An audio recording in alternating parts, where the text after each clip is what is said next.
Okay, so this week on the blog, we're going to be talking about something regarding what happened to Cartoon Network Studios last year.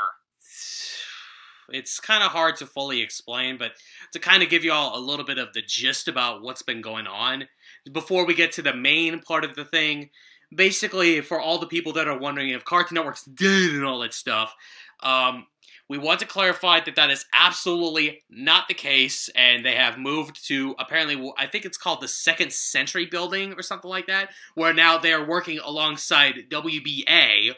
Just to get this out of the way, do not worry, they have not closed or anything, they're not shutting down or anything, so just don't worry about that. As many of you already heard, the 43,000 square foot, three-story building closed its doors on August 1st of last year.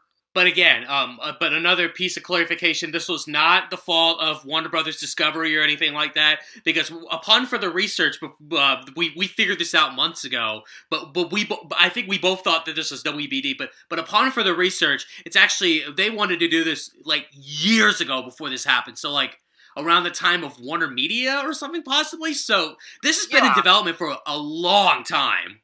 Today, we're going to be talking about something that recently happened on the internet. So, once the Cartoon Network Studios building officially closed its doors, Cartoon Network actually hired J Square General Contractors, Inc. to oversee that the building is converted into a new office space for Hollywood Production Center's post-production facilities. Cartoon Network Studios was renting a building from them for 23 years. So, in a way, I guess it's kind of continuing as some sort of a thing that it was once before, but just under a new name or something?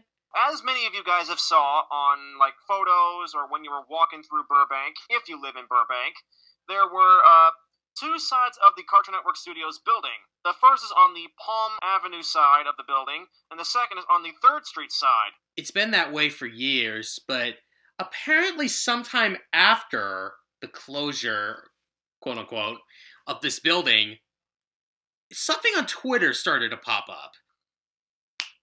That the letters were gone. But don't worry, they weren't like they were not like recycled for scrap metal or anything. You see, somebody purchased both signs to avoid being recycled, so he purchased all 28 letters in total.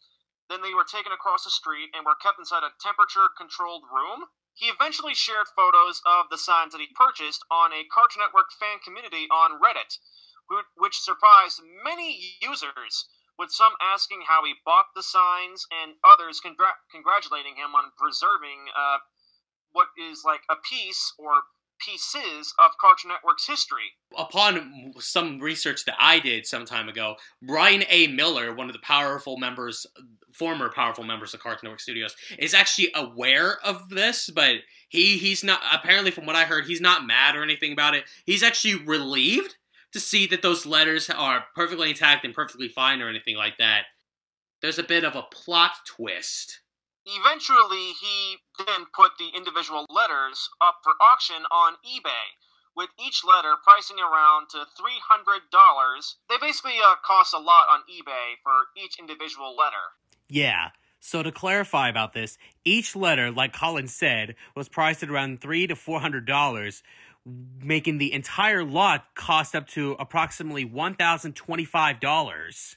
Who would have thought that some simple letters could be very, very costly and expensive?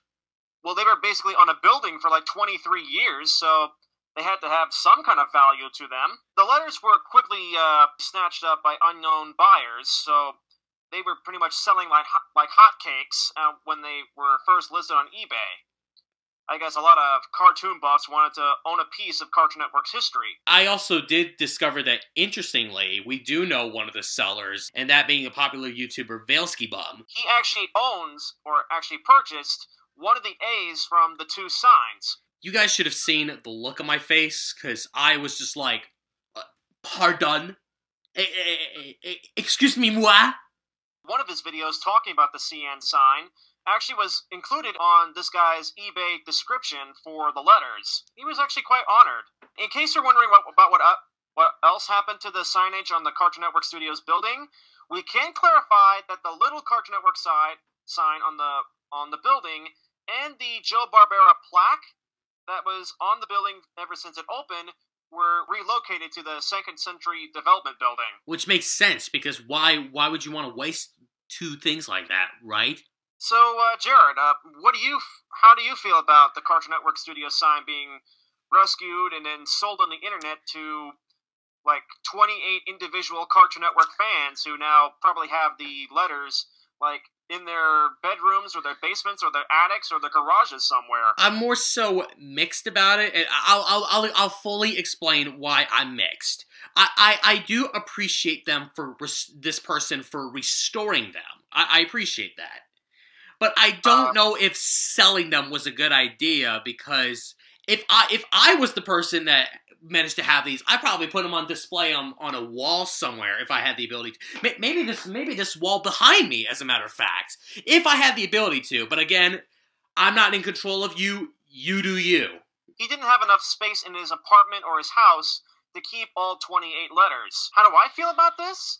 Well, I'm actually really glad that, like I mentioned before, pieces of Cartoon Network's long history has been, like, rescued by a dedicated fan, and then he, like, shared it with, like, 28 individual fans who wanted to have a piece of CN Studios' 23-year history in their homes somewhere.